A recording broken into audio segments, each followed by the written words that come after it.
Boa noite a todos e todas.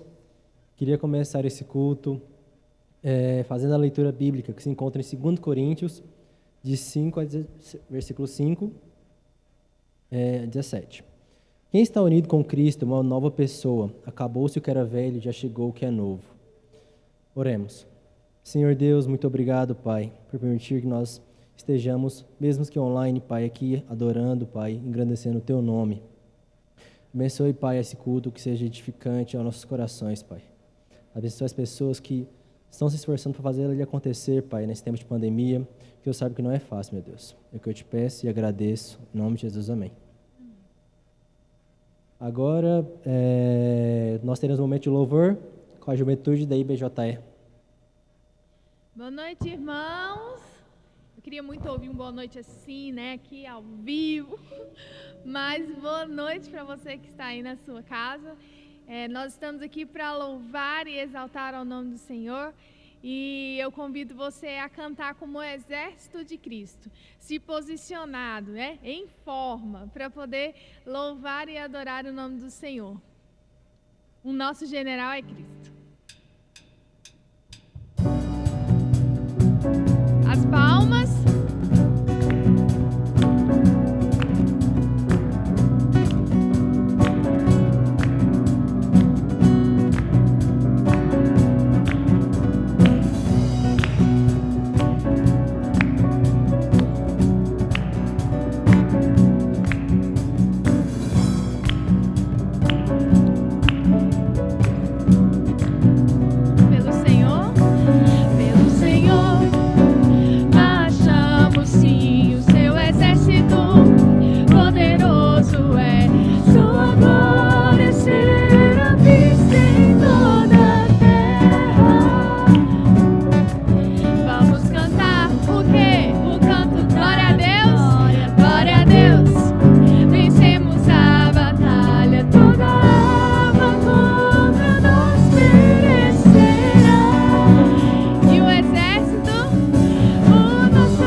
Aleluia!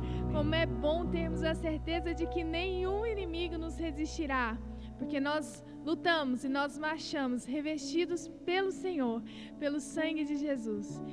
E nós vamos cantar agora uma música que diz que ao Senhor nós bendiremos para sempre. E o grande segredo de uma fé madura, de uma fé sustentada no Senhor, é a constância.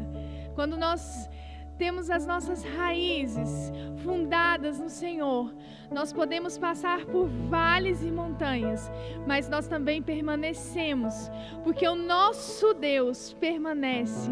E o segredo do cristão maduro é permanecer no Senhor em toda e qualquer circunstância, porque o Senhor permanece pronto a nos amar e a nos sustentar. Que você possa bendizer ao Senhor em todo tempo e em toda circunstância, porque Ele é digno de louvor e de adoração. Aleluia.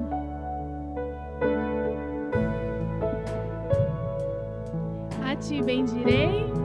Vamos lá?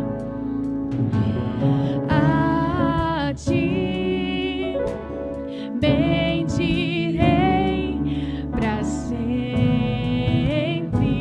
No Senhor nós confiaremos. Em ti confiarei, Senhor. Nós não teremos o que temer.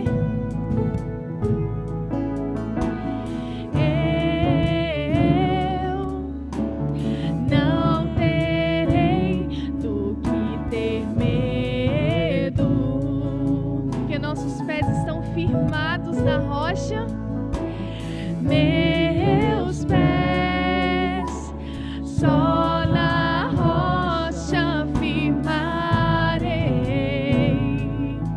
Nós não nos abalaremos, não me abalarei. E do Senhor diremos, e do Senhor direi.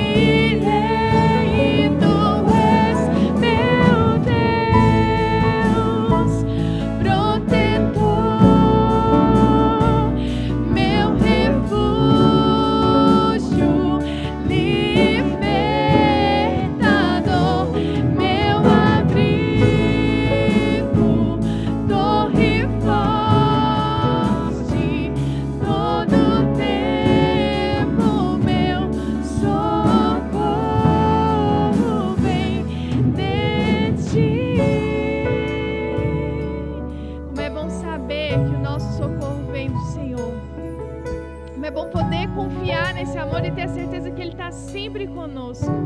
Não há outro a quem nós amemos. Não há outro a quem eu ame. Tu és Jesus. Tu és tudo que eu desejo. Nós nos alegramos em ti, Senhor. Eu me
Obrigado porque nós estamos aqui na Tua casa. Obrigado porque nós temos comunhão com o Senhor, porque nós podemos, ó Pai, Te adorar. Obrigado porque o Senhor nos ouve. Obrigado, Senhor, porque o Senhor é constante, porque o Teu amor não vacila, ó Pai. Perdoa, Senhor, às vezes a nossa inconstância, a nossa dificuldade de nos mantermos firmes, ó Pai.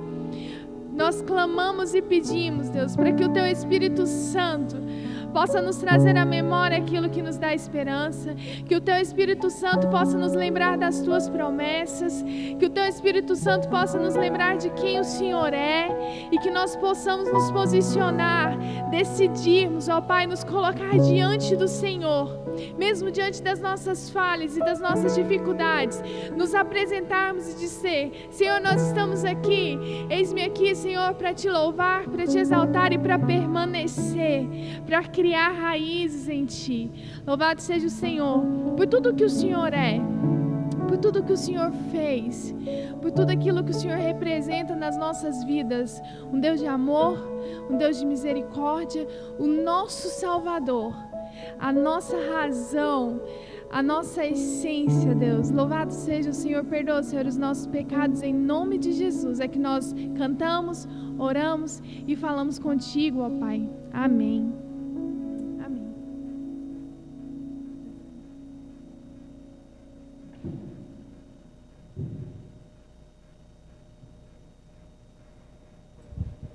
Agora teremos o momento reservado ao departamento infantil com a nossa.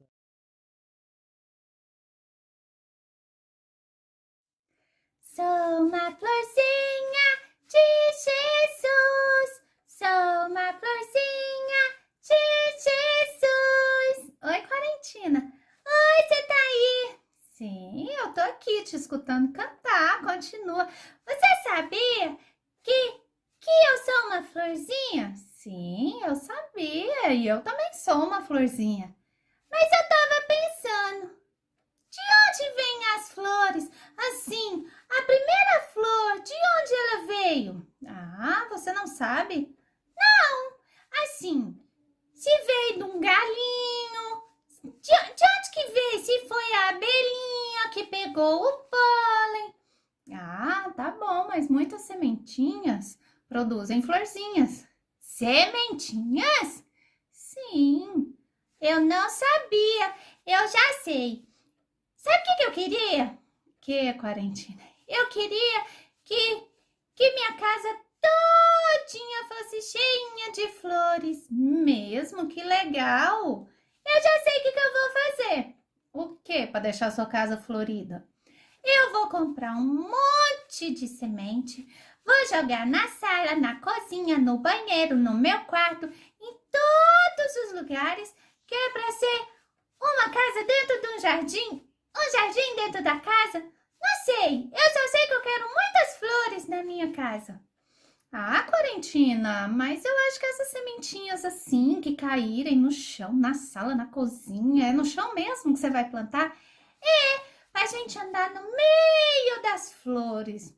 Olha, Quarentina, para as florzinhas crescerem, ela precisa de um local próprio, de um terreno próprio para ser plantado. Como assim? Tô entendendo, não. Você sabia que Jesus, certa vez, contou uma parábola sobre o semeador? Semeador? Ele estava semeando florzinha? Peraí. Jesus era jardineiro? Não, Quarentina. É que Jesus gostava de contar parábolas, histórias, porque assim as pessoas conseguiam entender um pouquinho mais como é servir ao Senhor, ouvir a palavra do Senhor e colocar ela em prática. Como que é essa história do semeador? Não conheço, não. Tá, eu vou te contar. Essa história se encontra no livro de Mateus, capítulo 13. Lê para mim? Tá bom, eu vou ler. A parábola do semeador. Vou começar do versículo 3, tá bom? Até o versículo 9. Tá bom, lê aí. Diz assim: e de muitas coisas lhes falou por parábolas e dizia: Eis que o semeador saiu a semear. Igual eu quero fazer. Sair andando pela minha casa, jogando sementinha por todos os lados. Tá bom, vamos escutar para ver se vai dar certo? Tá bom. E ao semear, uma parte caiu à beira do caminho, e vindo as aves a comeram. Outra parte caiu em solo rochoso, onde a terra era pouca, e logo nasceu, visto não ser profunda a terra. Saindo, porém, o sol a queimou, e porque não tinha raiz, secou-se. Tadinha! Outra parte caiu entre os espinhos, e os espinhos cresceram e a sufocaram. Outra, enfim, caiu em boa terra e deu fruto, a 100, a 60 e a 30 por um. Quem tem ouvidos para ouvir, ouça. Nossa! Eu já vi que não dá para plantar no chão, né? Que tem que ter as terras certas. Mas eu não entendi muito, não. O que Jesus quis dizer com essa palavra? Vou te contar. Jesus, ele estava dizendo que nós, o nosso coraçãozinho, é como a terra onde é semeada essas sementinhas. Como assim? Vamos ver se você entende. Vamos imaginar que o nosso coração é um vasinho de terra, tá bom? Ah, tá. Vamos lá. Meu coração é um vaso de terra. Isso. Aí a gente escuta uma historinha bíblica, um louvor, a palavra do pastor sobre a mensagem de Deus para nós. E aí? E aí, o que nós fazemos com tudo isso que ouvimos? Assim? Com todas essas sementinhas que são lançadas, porque toda a historinha que nós ouvimos, cada palavra que o pastor nos transmite, até mesmo um louvor cantado na igreja, é uma sementinha lançada no nosso coraçãozinho, mas cabe a nós cuidar dessa terrinha para ver se ela vai brotar ou não. Eu não sei se eu tô entendendo, não. Tá bom, então vamos para a explicação aqui da Bíblia? Vamos agora para o versículo 18 até o 23, de Mateus 13, tá bom? Tá bom. Diz assim: Atendei vós, pois, a parábola do semeador. A todos os que ouvem a palavra do reino e não a compreendem, vem o maligno e arrebata o que lhes foi semeado. Como os passarinhos. Isso! Arrebata-lhe o que foi semeado no coração. Este é o que foi semeado à beira do caminho. O que foi semeado em solo rochoso, esse é o que ouve a palavra e a recebe logo com alegria, mas não tem raiz em si mesmo, sendo antes de pouca duração. Em lhe chegando a angústia ou a perseguição por causa da palavra, logo se escandaliza. Esse é o que secou, né? Isso mesmo, ele chegou até a brotar, mas como não tinha raiz, veio o sol quente e ela secou. Como diz aí que você leu, né?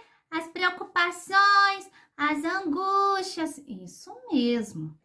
O que foi semeado entre os espinhos é o que ouve a palavra, porém os cuidados do mundo e a fascinação das riquezas sufocam a palavra e fica infrutífera. Nossa, gente! Eu não sabia assim, sabe? Que falar de plantinha assim relacionava com a vida da gente. Pois é, não acabou. Vamos ver o final? Vamos! Mas o que foi semeado em boa terra é o que ouve a palavra e a compreende. Este frutifica e produz a 100, a 60 e a 30 por um. É por isso que você falou que a gente tem que cuidar do nosso coraçãozinho. Isso mesmo, receber essas sementinhas no nosso coração, mas não só receber, o que nós temos que fazer?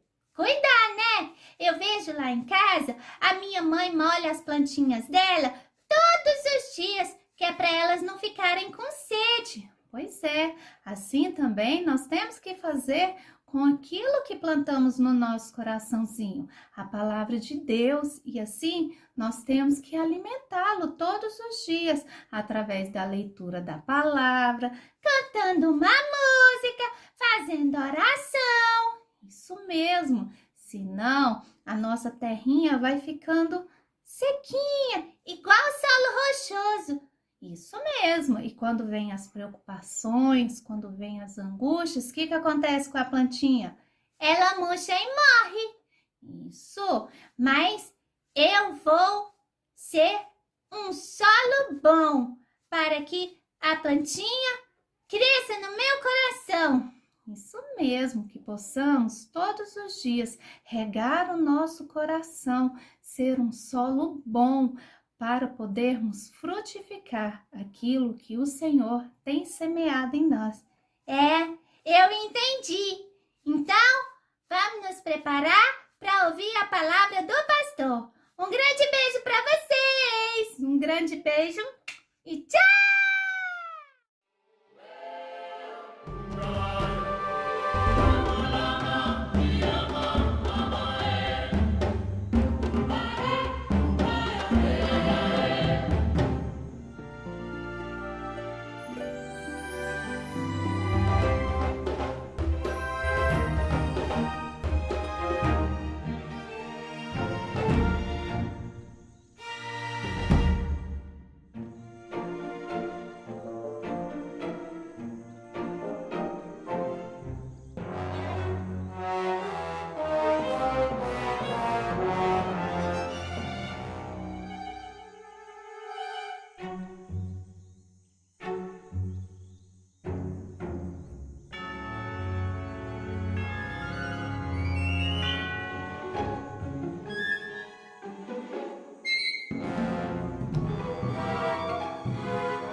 Amém.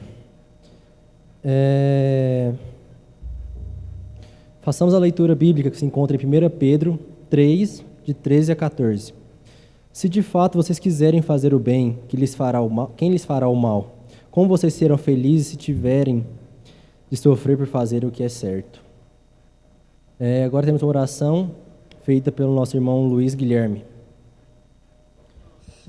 Senhor, meu Deus, meu Pai, muito obrigado por mais um dia de vida, Senhor.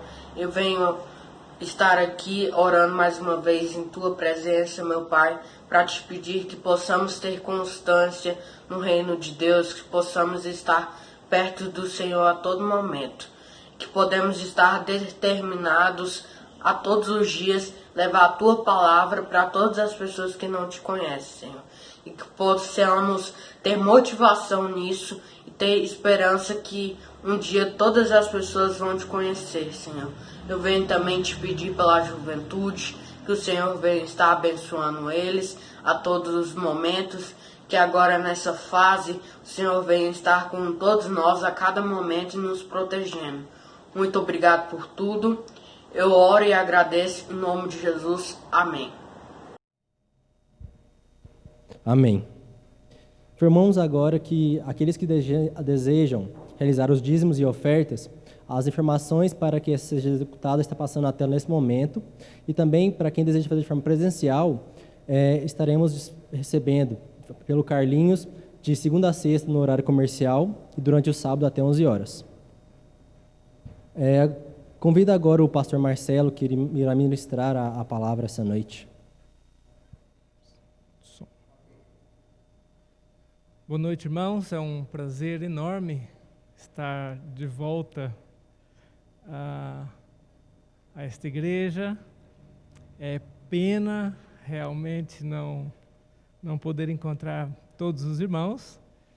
De qualquer maneira, eu quero agradecer muito o convite que me foi feito para, nesta noite, neste mês da juventude, falar sobre este tema. Se for preciso, recomece, mas não pare. A importância da atitude, constância, determinação e motivação em prol do reino de Deus e suas vertentes. Bem, como os irmãos sabem, eu tenho em casa 4 portugueses. E, historicamente, o povo português é um povo destemido, um povo determinado, né? Lá em casa, às vezes, são teimosos. Mas eu uso mais a palavra determinação, porque, de fato, o povo português é um povo descobridor de meio mundo, porque tinha esta força interior, esta virtude de aceitar desafios, de permanecerem constantes, etc. De fato, isso é muito bonito de dizer, mas de onde vem esta determinação, esta constância, esta motivação? De onde vem isso tudo, não é? Como saber se estas virtudes valerão a pena? Onde elas estarão sendo aplicadas? Já dizia o poeta português Fernando Pessoa, tudo vale a pena se a alma não é pequena. Bem, mas como saber? Como saber isto? Tem que existir algum parâmetro, algum guia para que estas virtudes sejam verdadeiramente alinhadas com algum propósito e assim vale a pena, né? Caso contrário, são meramente virtudes humanas e aí qualquer um pode eleger as suas. Bem, como eu citei o poeta português Fernando Pessoa, deixe-me ler todo o poema dele, porque ele faz alusão aos descobrimentos, claro, tão conhecidos, mas também a Deus e ao céu, inclusive. E o tema e o poema é assim: ó mar salgado, quanto do teu sal são lágrimas de Portugal. Por te cruzarmos, quantas mães choraram, quantos filhos em vão rezaram, quantas noivas ficaram por casar, para que fosses nosso, ó mar. Valeu a pena? Tudo vale a pena se a alma não é pequena. Quem quer passar além do bojador, o bojador aqui é um cabo, uma espécie de fim do mundo daquela época. Quem quer passar além do bojador, tem que passar além da dor. Deus ao mar o perigo e o abismo deu, mas nele é que espelhou o céu. Esta tese aqui de descobrir os mundos, naquela época, tinha a ideia então de evangelizar os povos também, de levar a confissão cristã ao novo mundo. Esta era a motivação dos navegantes, dos descobridores daquele reino, daquela época. Mas o que diz a Bíblia sobre esta confissão e esta determinação? Há um texto que eu gostaria de ler com os irmãos, de meditar junto, e queria que os irmãos então me acompanhassem. O texto é em Hebreus capítulo 10, a partir do verso 19. Hebreus capítulo 10, a partir do verso 19. Aqui algumas advertências, exortações, encorajadoras até. Depois ele fala de alguma possibilidade até assustadora, nós veremos. Vamos começar então com essas exortações que são encorajadoras, a partir do verso 19, do Hebreus capítulo 10, até o verso 25. Irmãos, por isso tendo a intrepidez para entrar no Santo dos Santos pelo sangue de Jesus, pelo novo e vivo caminho que Ele nos consagrou pelo véu, isto é, pela sua carne, e tendo grande sacerdote sobre a casa de Deus, aproximemo-nos com sincero coração, em plena certeza de fé, tendo os corações purificados de má consciência e lavado o corpo com água pura. Guardemos firme a confissão da esperança sem vacilar, pois quem fez a promessa é fiel. Consideremo-nos também uns aos outros para nos estimularmos ao amor e às boas obras. Não deixemos de congregar-nos, como é costume de alguns, antes, pelo contrário, façamos admoestações mútuas, e tanto mais quanto vedes que o dia se aproxima. Então, a primeira exortação aqui do autor é para nos aproximarmos de Deus, com confiança. E o autor baseia esta exortação na confiança de que podemos ter acesso, entrar no Santo dos Santos, a parte mais interna do santuário físico, em Jerusalém, mas aqui uma referência também ao santuário celestial, ao próprio Deus, onde Deus habita. A ideia aqui da intrepidez, da confiança, é esta liberdade de entrar para falar, como um pai, como um filho, fala com o seu pai. Apenas os sumos sacerdotes podiam entrar no Santo dos Santos, este lugar terreno aqui, apenas uma vez por ano, e apenas para queimar incenso e fazer uma expiação inferior, ineficaz, conforme o texto do Velho Testamento. Mas por causa de Jesus, por aquilo que ele fez uma expiação, um sacrifício superior e totalmente eficaz no Santo dos Santos celestial, no céu, diz o texto em Hebreus nos capítulos anteriores. Então os cristãos podem entrar livremente e falar seus pedidos a Deus, sempre que precisarem, como o texto diz, sempre que recorrerem à misericórdia e à graça para socorro em ocasião oportuna, com confiança a respeito dos seus pecados, sem medo. Havia um medo enorme quando o próprio sacerdote entrava no Santo dos Santos, no templo. Será que Deus vai aceitar ou não? Será que Deus perdoará ou não? Aqui, este medo é retirado.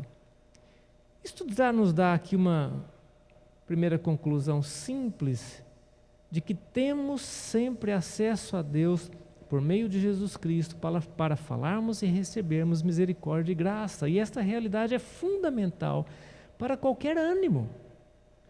Aliás, é um motor de ânimo, não é?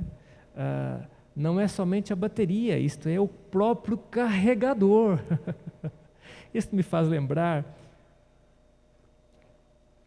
uma certa ocasião em que uma irmã disse ao pastor: pastor, eu venho aqui à igreja, venho às reuniões para carregar as minhas baterias. Só que o pastor, ele era filho de mecânico e ele conhecia um pouco de motor de carro. E ele disse: olha, minha irmã, os carros têm um instrumento chamado alternador, que é um instrumento que carrega ele próprio a sua bateria, né? E é assim conosco. Nós temos Deus conosco, temos a palavra do Senhor conosco. Sempre não precisamos ficar uma semana à espera para, entre aspas, recarregarmos as nossas baterias. E o contexto aqui também é de perdão dos pecados. Nós podemos ter a certeza de que temos o perdão dos pecados. Isso é extremamente importante, porque retira a dúvida quanto à presença e o próprio atendimento de Deus com relação a nós. É certeza, é convicção Isto é importantíssimo no nosso relacionamento com Deus e no nosso anúncio, na confissão da nossa própria fé. Jesus, segundo aqui o texto, inaugurou este caminho, ele abriu, ele percorreu este caminho, abriu para nós pelo seu sangue, pelo seu sacrifício. Então, ele próprio é o caminho para o Santo dos Santos, para o trono de Deus. Não há outro. E essa segurança, irmãos, é completamente tranquilizadora, ela pacifica a nossa mente, a nossa consciência, e nos dá uma base aqui para continuarmos encorajados, animados. O Senhor é conosco, não há uma interrupção.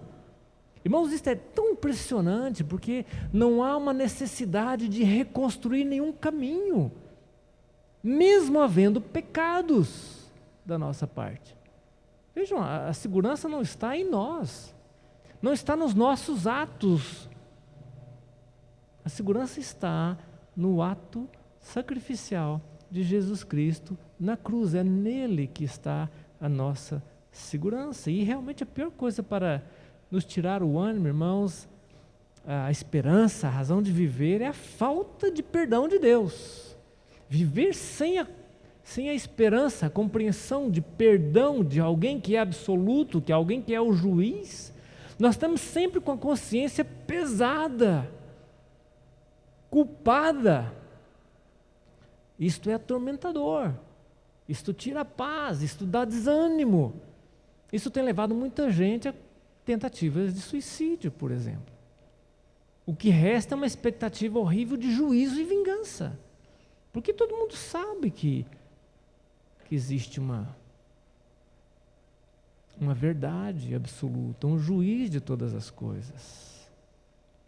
E de Deus ninguém pode fugir, diz o próprio texto, horrível coisa é cair nas mãos do Deus vivo, no sentido da sua vingança. Então, do contrário, nós podemos aqui percorrer este caminho com esta liberdade e podemos ecoar aquelas palavras de Paulo: se Deus é por nós, quem será contra nós? Ele está a nosso favor. Então isto é maravilhoso, irmãos. Aquilo que nós já temos, prestemos bem atenção, aquilo que nós já temos de garantia, de afirmação nas Escrituras, nos é suficiente para manter o mínimo de ânimo, de constância, de exercício diário da vida cristã com a fé no Senhor. É-nos dado aqui uma base sólida, sem dúvida, não há dúvida aqui. O verso 23 diz: guardemos firme a confissão da esperança, sem vacilar, pois quem fez a promessa é fiel. É uma exortação para aguentarmos firmes. Que coisa fantástica, interessante. Vendo os jornais desta semana, onde muita coisa sujou o Evangelho, foi impressionante, inclusive. Tantos artistas aí na mídia, e parece ficar difícil assumirmos uma confissão da fé evangélica, né? Nós já não sabemos o que dizer. Nós somos evangélicos? Não sei, há algum grupo aí que se chama evangélico, no qual não tem nada a ver com outros grupos. Quer dizer, fica uma confusão danada. Nós estávamos reunidos na igreja onde estou pastoreando, e estávamos falando com os nossos irmãos, e eu lhes disse que, de certo modo, eu estava sem saber como fazer diante desses fatos tão terríveis. Como nos demarcarmos destes grupos que se dizem cristãos evangélicos? E um irmão sabiamente nos disse: pastor, nós devemos continuar pregando o verdadeiro e simples evangelho. Aquilo foi tão bom para mim, porque eu estava imaginando o que a gente vai fazer, né? Mas olha, é o verso 23. Guardemos firme a confissão da esperança, sem vacilar. Não tenta inventar nada, não. Vai piorar. continuar pregando. Vai gerar provavelmente aqui uma exposição à perseguição, talvez. Esta perseguição vai trazer, por sua vez, a tentação de nos calarmos, talvez. Mas esta tentação cria outra vez a necessidade de uma exortação mútua e da palavra de Deus para mantermos firme a confissão. É um ciclo. Vamos passar por este ciclo, não tem como. E o texto diz sem vacilar. Então, a confissão como não desanimada pela perseguição ou pela ameaça dela. Continuamos seguindo Jesus. A sua palavra é a verdade. É revelação de Deus, é poder de Deus para a salvação de todo aquele que crê. Porque uma coisa são os evangélicos, outra coisa é o evangelho. Então vale a pena continuarmos fiéis aqui. E o texto diz que a fidelidade de Deus que prometeu, Ele é que é fiel, Ele que fez a promessa é fiel. No verso 24 e 25, ele diz: consideremos também uns aos outros. Vejam, aqui traz mais uma vez a questão da vivência em coletividade. O evangelho não é para ser vivido sozinho, isolado. Isso não existe. Consideremos-nos também uns aos outros. É para considerar. Para nos estimularmos ao amor e às boas obras. Não deixemos de congregar-nos. Aqui não é questão de, eu tenho que cumprir todo o ritual, tenho que ir em todas as atividades. Não é isto. Mas é aquele envolvimento de amor, de interesse pelos irmãos. Não deixemos de congregar com medo da perseguição, que virá, irmãos, que virá. Não temos dúvidas. Este é o comum da história. Como é costume de alguns, antes, pelo contrário, façamos admoestações. Pastor, continue pregando o evangelho, não inventa não. Esta é uma boa admoestação, sem dúvida. Quanto mais, diz o texto, vedes que o dia se aproxima. Então, em primeiro lugar, aqui é necessário uma vida coletiva. Muitas igrejas, eu percebo que alguns irmãos estão muito desanimados por culpa da própria igreja que não os considera. Sabe por quê? Porque vão existindo grupos separados, isolados, até elitizados, e isto desanima outros. Me lembro muito bem, quando cheguei aqui alguns anos atrás, regressando de Portugal, que fui visitar uma grande igreja, e eu e minha família, e entramos e saímos e sequer fomos considerados, senão por um amigo meu, antigo, que era membro desta igreja, daquela igreja. Mas também me lembro, quando eu e minha família viemos à Igreja Batista Jardim das Esmeraldas, como fomos bem recebidos. Isto foi muito bom para nós. Até hoje tenho esta dívida com os irmãos. Então, no contexto aqui das perseguições, da necessidade de proclamar a nossa esperança, deixemos de lado este individualismo, este grupinho, estes planos isolados. Nós necessitamos trabalhar juntos. Não tem como manter a motivação, a dinâmica, a determinação, se não tivermos coesos, juntos, olhando uns para os outros, ajudando uns para os outros.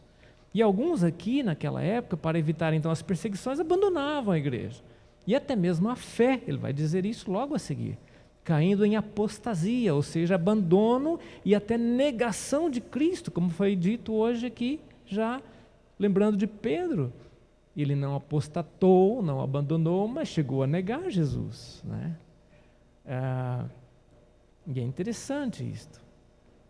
Eu estava na quarta-feira numa igreja, onde fui convidado para pregar, e nós estávamos falando com alguns irmãos, comentando de um irmão nosso, formado em um dos nossos seminários, que não chegou a ser por perseguição, mas tem a ver com o texto que diz aqui de abandonar a fé. Ele, infelizmente, abraçou outra ideologia política e simplesmente negou Cristo, passou a negar a fé. Foi muito triste sabermos disso. E o verso 25 diz, olha, mas o dia do julgamento se aproxima. Verso 25, quanto mais vedes que o dia se aproxima. Então, ver aqui o dia que se aproxima é reconhecer nestas perseguições um indício de que o Senhor está por vir. Então, vem esta possibilidade aqui assustadora a partir do verso 26 e 27, ele diz, porque se vivermos deliberadamente em pecado, depois de termos recebido o pleno conhecimento da verdade, já não resta sacrifício pelos pecados, pelo contrário, certa expectativa horrível de juízo e fogo vingador, prestes a consumir os adversários. Isto é terrível. O autor está se referindo então a esta apostasia, o abandono, a negação da fé, uma renúncia voluntária do sacrifício de Cristo como oferta pelo pecado e, portanto, há uma quebra em manter firme a confissão cristã. Que coisa incrível! Ele diz que depois de ter recebido já não resta sacrifício pelos pecados. No Velho Testamento, uma outra oferta pelo pecado sempre poderia ser adicionada ali, ou sacrificada, havia possibilidades. Por exemplo, quando José e Maria foram visitar o templo, logo a seguir Jesus ter nascido, eles poderiam ter dado um cordeiro, uma ovelha, mas eles, ao invés disso, tiveram a possibilidade, porque eram pobres, de oferecer pombos, para que fossem então sacrificados. Mas esses sacrifícios, sendo de animais, eram ineficazes, obviamente. O sacrifício de Jesus é totalmente eficaz e perfeito e de uma vez por todas. Então o texto enfatiza que no caso de uma renúncia voluntária, não resta mais nada. Não há outra oferta a se colocar no lugar que poderia expiar este abandono, esta apostasia. A vida cairia num abismo, restando apenas a expectativa de julgamento. Puxa, que desesperança, que coisa horrível este sentimento aqui, né? Então, o autor está falando que o julgamento está chegando para o mundo e que, em vista da sua expectativa, precisamos avisar uns aos outros para não apostatar, não abandonar, permanecermos firmes, guardando a confissão da nossa fé. O Senhor está aí, o Senhor está aí. No verso 28 diz, sem misericórdia, morre pelo depoimento de 2 ou 3 testemunhas, quem tiver rejeitado a lei de Moisés. Havia aqui uma morte física. De quanto mais severo castigo julgais vós, será considerado digno aquele que calcou aos pés o Filho de Deus, o profanou. Que coisa terrível. Ora, nós conhecemos aquele que disse, a mim pertence a vingança, eu retribuirei. Horrível coisa é cair nas mãos do Deus vivo. Então a apostasia aqui da fé incorre em punições piores do que a da própria lei. Esta é uma perspectiva assustadora. Na verdade, uma certeza assustadora para os apóstatas. Muito mais assustador do que cair nas mãos dos perseguidores. Este aqui é a escolha que temos que fazer. Nós queremos cair nas mãos de quem? Nós queremos ter a quem como inimigo? A Deus? Não há pior inimigo do que Deus. Porque dele ninguém pode escapar, ninguém pode fugir, né? É melhor que caiamos na mão daqueles que querem perseguir o Evangelho.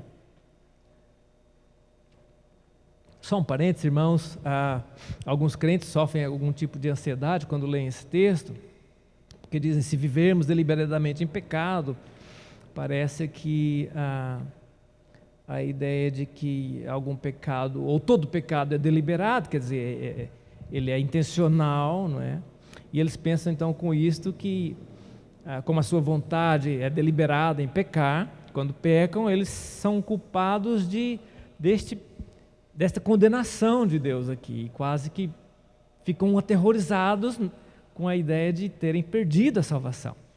Mas isto não é verdade. Há uma diferença entre atos de pecado e o pecado deliberado aqui de Hebreus 10, o pecado da apostasia, que é definido no verso 29 como alguém que pisoteia o próprio Filho de Deus, nega explicitamente a graça dele. Então, nenhum verdadeiro crente pode ser culpado disso. O próprio fato de uma pessoa se preocupar por ter cometido esse pecado é uma indicação de que ele não fez, quer dizer, ele está preocupado exatamente em não fazer, né? Então, aqueles que se apostatam da fé são endurecidos e arrogantes e não se importam, eles não sentem nada, eles continuam sem temerem a Deus, sem ter medo de Deus aqui, deste horrível juízo de Deus. Bom, o verso 32 até o 34 diz: lembrai-vos. Ele agora muda. Antes o autor se colocava como nós, era uma exortação para todos nós. Agora ele muda aqui, lembrai-vos. Agora aos irmãos, uma orientação de conselhos mais dirigidos aqui. Lembrai-vos dos dias anteriores, em que depois de iluminados, sustentastes grande luta e sofrimentos. Ora, expostos como em espetáculo, tanto em opróbrio quanto de tribulações, ora tornando-vos coparticipantes com aqueles que desse modo foram tratados, porque não somente vos compadecestes dos encarcerados, como aceitastes com alegria o espólio dos vossos bens, tendo ciência de possuirdes vós mesmos patrimônio superior e durável. Lembrai-vos, irmãos, lembremos-nos do passado. É uma boa fonte de ânimo para nós, de constância. Falarmos do que Deus fez por nós, lermos o Velho Testamento, lermos todo o texto bíblico. As coisas foram escritas para o nosso ensino, isso é um bom conselho. O passado é história, fatos que trazem convicções, né? O futuro nós não sabemos, mas sabemos do passado, temos a Bíblia. Isso é importante para nós mantermos a nossa determinação, para guardarmos firme a nossa confissão de esperança aqui. Então eles, mesmo tendo passado, conforme o texto diz, por difamações, abuso físico, privação econômica, mas mesmo assim tiveram alegria no confisco dos seus bens. Que coisa! E tudo isso contrasta fortemente com a possibilidade de apostasia, de apostatar. Mantiveram-se firmes, não abandonaram a fé. E a base desta alegria está no conhecimento de uma posse futura, de um futuro garantido, superior, duradouro, diz o texto bíblico. Vós mesmos sabeis que tem patrimônio superior e durável, um país celestial, uma cidade duradoura, um reino duradouro. O verso 35 diz: não abandoneis, portanto, concluindo, a vossa confiança, ela tem grande galardão, grande galardão. Com efeito, tendes necessidade de perseverança, para que, havendo feito a vontade de Deus, alcanceis a promessa. Porque ainda dentro de pouco tempo, aquele que vem virá, e não tardará. Este é um consolo para nós, irmãos. Todavia, o meu justo viverá pela fé, diz o texto. E se retroceder, se porventura pudesse haver a hipótese, nele não se compraz a minha alma, diz o Senhor. Nós, porém, ele sabe disso, os que são de Cristo não somos dos que retrocedem para a perdição, somos, entretanto, da fé, para a conservação da alma. Este é um texto maravilhoso aqui para nós. Aquele que está vindo aqui no texto é Jesus, e rapidamente ele virá, é a certeza da sua segunda vinda. Podemos descansar nisto, e ele diz que enquanto isto, o justo, aquele que crê, ele, apesar de suportar perseguição, ele confia, ele espera, ele persiste por viver na fé da segunda vinda do Senhor, na fé no Evangelho. Ele ama o Senhor acima da sua própria vida, ele não foge da perseguição, ele vai suportar se for o caso, porque a fé faz isso. Irmãos, a fé é caracteristicamente esperançosa, faz parte dela, faz parte da fé de Cristo. nós confiarmos no Senhor, não é? E é óbvio que não estamos falando aqui de super-heróis. Embora no capítulo 11 ele vai falar aqui de um grupo de exemplos de fé, mas não eram super-homens, não tinham capas vermelhas e nem aqueles peitorais com um S. Eram homens como todos nós, né? Mas que pela capacidade de Deus, por isso é que não entra aqui nenhuma vaidade, nenhuma presunção, nada disso, né? É o poder de Deus, é a graça dele que nos vai capacitando. E o autor diz então que ele confia que os irmãos não vão abandonar a fé, não vão entrar em apostasia. Ele diz: nós somos caracterizados, não somos caracterizados por retroceder. Esta é a característica da fé de Jesus. Isto é maravilhoso, ela não está confiada, nós não confiamos na nossa estrutura física, não. A fé vem com a graça dele, com a presença de Deus em nós, que nos capacita, que nos dá este poder. É inexplicável? Sim, talvez, mas é Deus que recebe todo o louvor aqui.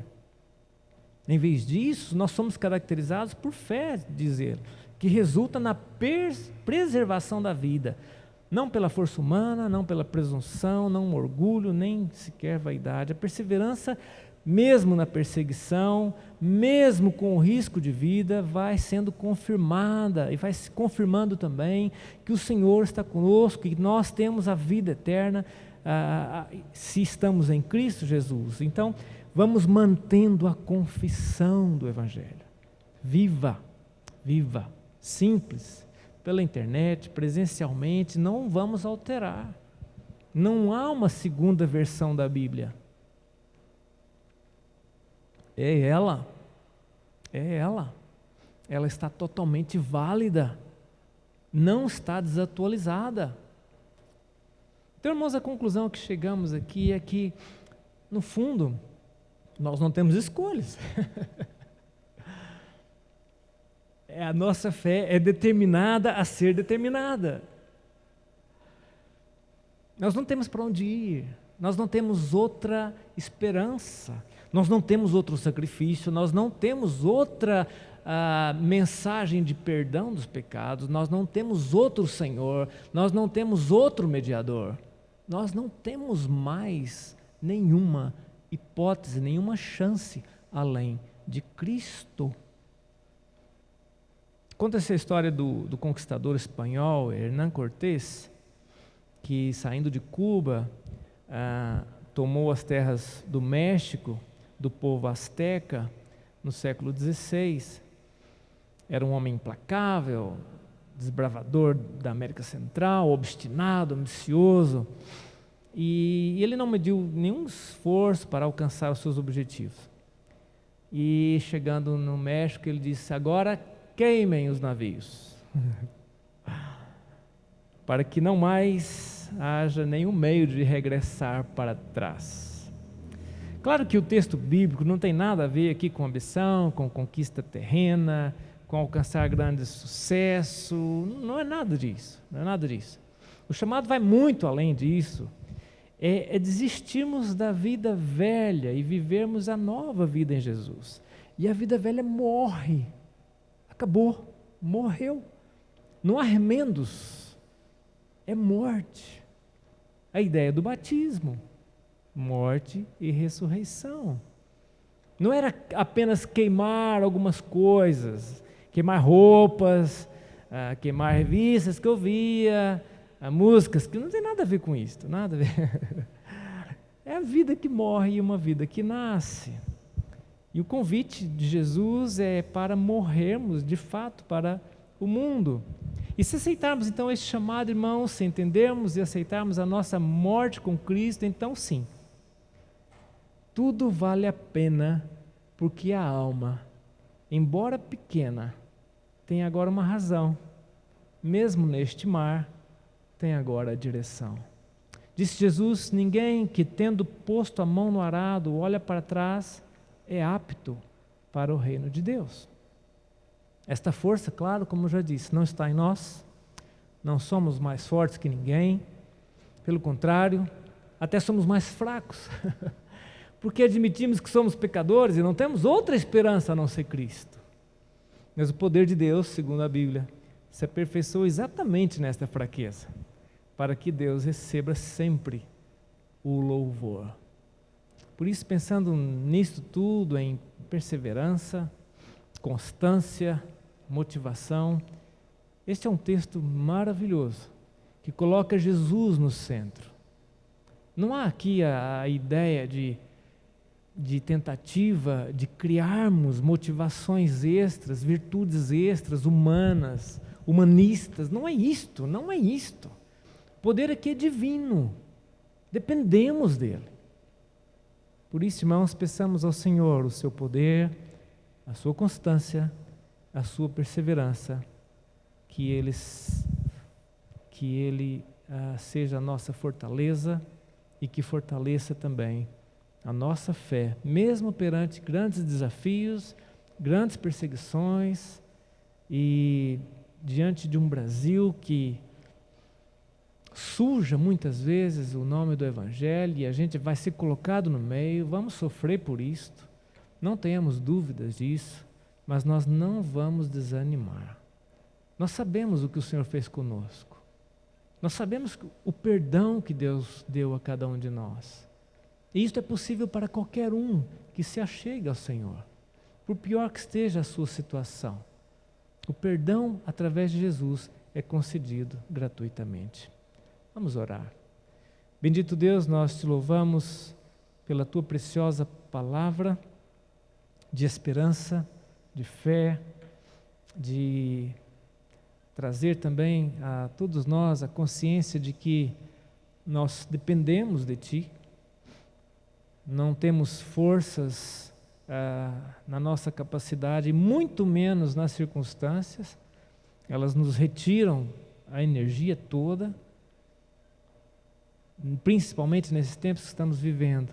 Por isso te pedimos toda a coerência também aos teus filhos, para que todos nós olhemos em conjunto, na nossa congregação, na nossa comunhão, nos estimulemos uns aos outros a permanecermos firmes, olhando para ti somente, não para o mundo, não uns para os outros, não para os falsos profetas, falsos pastores, mas olhando para ti, porque tu és o verdadeiro caminho, tu és a verdadeira esperança que temos, tu és Deus, porque tu te encarnaste, sofreste e foste à cruz no nosso lugar, para que o perdão de Deus nos fosse concedido. Ó Deus, que continuemos sempre a pregar esta mesma palavra simples do Evangelho de Jesus. Dá-nos, ó Deus, também o prazer e a graça de ouvirmos outros irmãos, outros testemunhos, outras pessoas que também conheceram esta mesma graça, para que a fé de todos nós seja fortalecida. É o que nós te pedimos em nome do nosso Senhor Jesus. Amém. Obrigado, irmãos. Deus ricamente vos abençoe. Amém.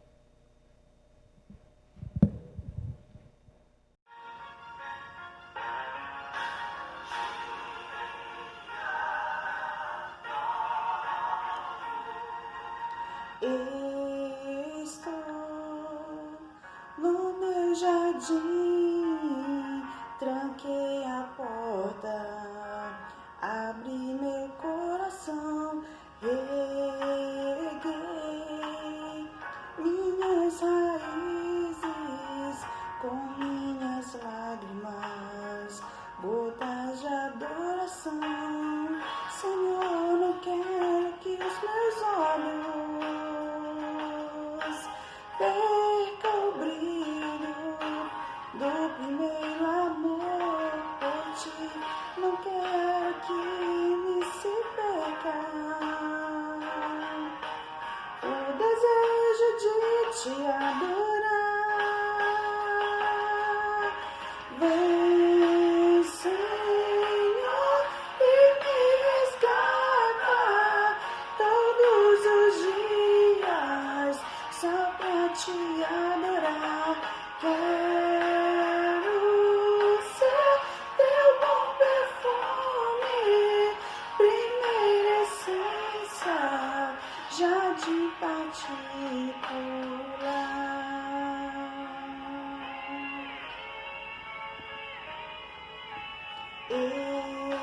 Estou no meu jardim, tranquei a porta, abri meu coração, reguei minhas raízes com minhas lágrimas, gotas de adoração. Senhor, não quero que os meus olhos perca o brilho do primeiro amor por ti. Não quero que me se perca o desejo de te adorar. Vem, Senhor, e me resgata todos os dias só pra te adorar. Quero ser teu bom perfume, primeira essência, jardim particular. Te adoro, te adoro.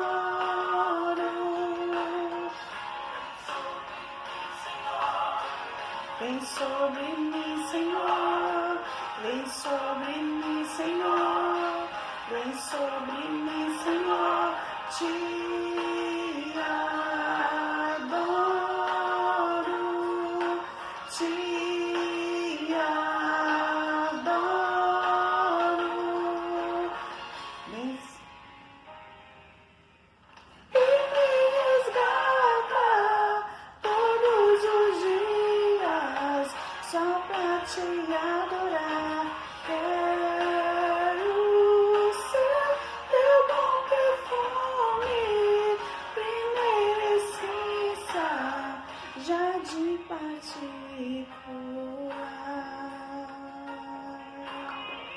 jardim particular.